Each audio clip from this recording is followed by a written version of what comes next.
Deci mi-a ieșit tortul. L-am întors de dimineață, am pus cu celofan aseară, dar că mi-era frică, l-am pus în vasul de iernă, că mi-era frică că poate nu ține și l-am întors de dimineață. Așa, acum pun frișca, uitați-vă cât de fain e. E super, am pus un strat mare de blat de desubt și unul aici deasupra.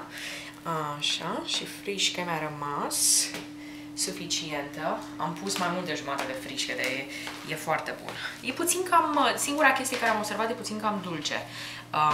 Ca cele 350 de grame de zahăr mi s-au părut puțin alor. Zahărul de aici e mai dulce decât ăla de acasă, nu știu ce să zic.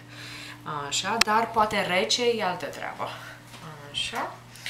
Și cam atâta. Și acum e 10, am încercat să vă sun, aproape 10, am încercat să vă sun, dar n-ați fost acasă, ca să vă arăt procesul ăsta de terminarea tortului. Sunt foarte încântată. Ok.